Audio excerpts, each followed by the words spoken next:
Welcome back to my channel. আশা করি আপনারা সবাই অনেক অনেক ভালো আছেন। আজকে হচ্ছে ফ্রাইডে আর এখন সকাল 6টা বেজে গেছে। আর মেয়েদের তো কোনো ছুটির দিন হয় না, এভরি টাইম সংসারের কাজ করতেই হয়। আজকে আমি রান্না করব ছোট সাইজের রুই মাছ দিয়ে সিমের তরকারি, পুঁটি মাছ দিয়ে টকের তরকারি, আর ইলিশ মাছ দিয়ে লাউয়ের তরকারি, আর হচ্ছে নুতা শাক। দুপুরের রান্নাটা করার আগে সকালের নাস্তাটা বানিয়ে নেব। সকালের জন্য হচ্ছে রুটি আর তার সাথে বুটের ডাল। আর এই বুটের ডালটা আমি অলরেডি বসিয়ে দিয়েছি। এখানে আমি জিরে সম্বার দিয়ে তার মধ্যে পেঁয়াজ রসুন এবং আদা বাটা দিয়ে একটু কষিয়ে নিয়ে ডালটা দিয়ে দেব। আর ডালগুলোকে আমি রাতেই ঘুমানোর আগে ভিজিয়ে রেখেছিলাম, তাহলে ডালগুলো তাড়াতাড়ি গলে যাবে। আর এই দিকে হচ্ছে বেলুন ও পিঁড়ির যুদ্ধ, মানে রুটি বানানো হচ্ছে আর কি। আমরা 10 জন মেম্বার একসাথে থাকি, তাই রুটির পরিমাণে একটু বেশি হয়। সকালের নাস্তা রেডি হয়ে গেছে এবং আমরা খাওয়াও শুরু করে দিয়েছি। এখন শুরু হবে পরবর্তী যুদ্ধ। প্রথমে ধোয়ার কাজগুলো শেষ করি।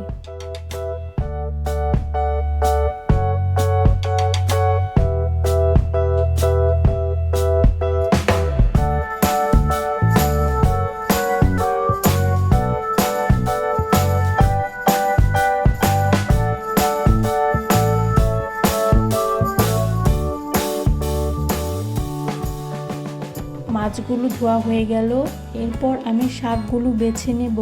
এইমাত্র বাজার থেকে নিয়ে আসা হলো। আমাদের বাসার পাশেই বাজার, তাই টাটকা সবজি আমরা খেতে পারি। এখন শাকগুলোকে আমি ধুয়ে নেব।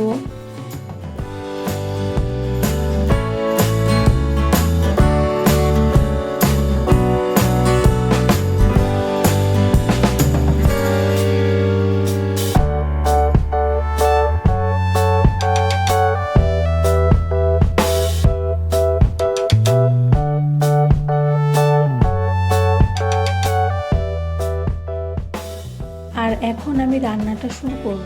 1 চামচ জিরে দিলাম, এরপর সবজি দিয়ে তার মধ্যে এক এক করে হলুদ গুঁড়া, মরিচ গুঁড়া ও লবণ পরিমাণ মতো দিয়ে ভালো করে কষিয়ে নেব।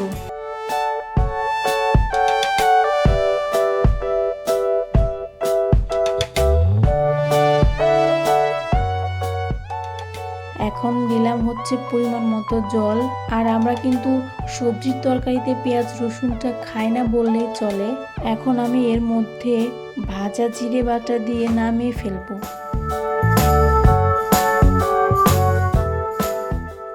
এখন রান্না করব হচ্ছে লাউয়ের তরকারি। আর মাছগুলোকে আমি আগে ভেজে নিয়েছিলাম, এটা আর দেখালাম না।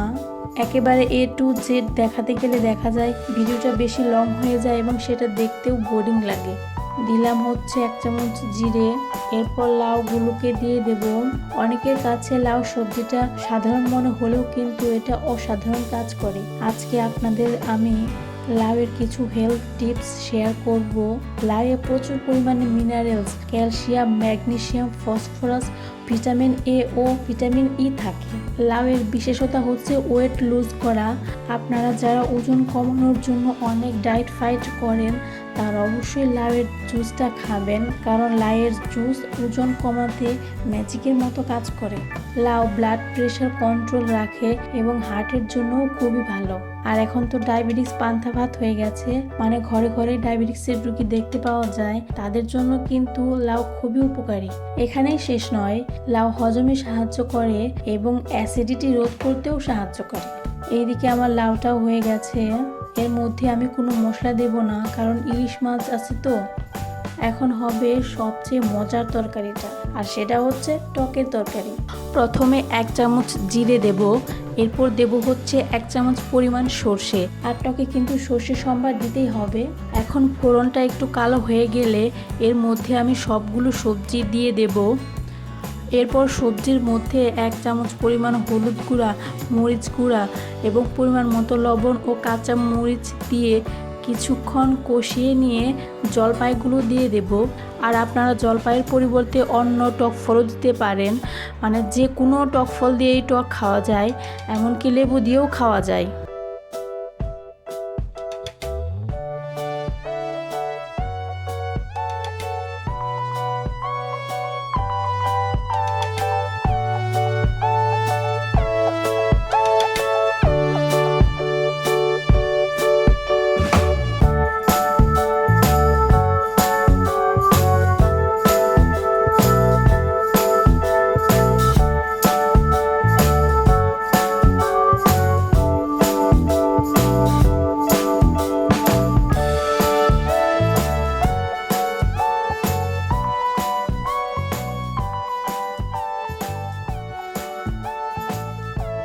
তো সবজিটা কষানো হয়ে গেলে আমি ঝোলটা দিয়ে দেব। আর ঝোলটা একটু বেশি দিতে হবে, কেননা টকের আসল মজাটা কিন্তু ঝোলের মধ্যেই থাকে।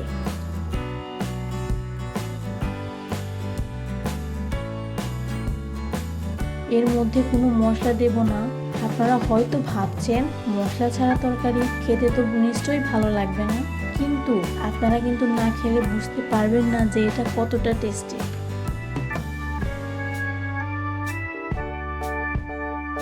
আর যখন সবজিগুলো সেদ্ধ হয়ে যাবে তখন আমি এর মধ্যে মাছগুলো দিয়ে দেব।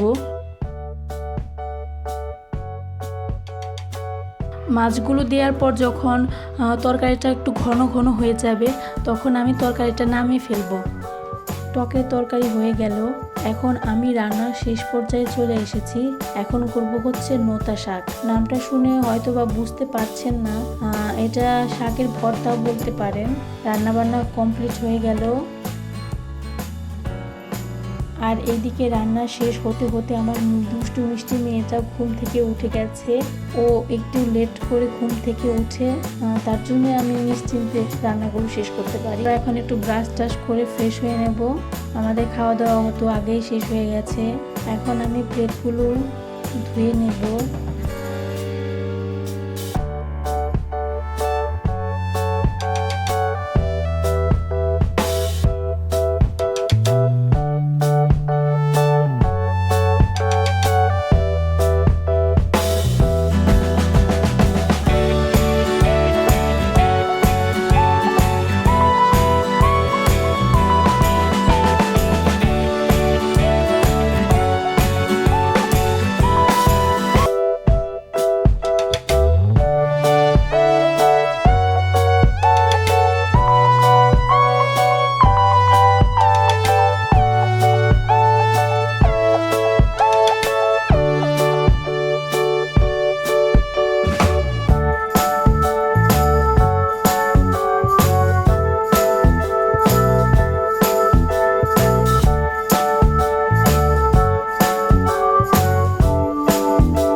মোটামুটি কাজ শেষ হয়ে গেল।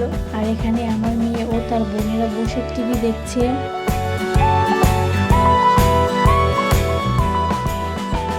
এখানেই শেষ করছি আমার আজকের ব্লগটি। পরবর্তী ব্লগ দেখার সবাইকে আমন্ত্রণ রইল।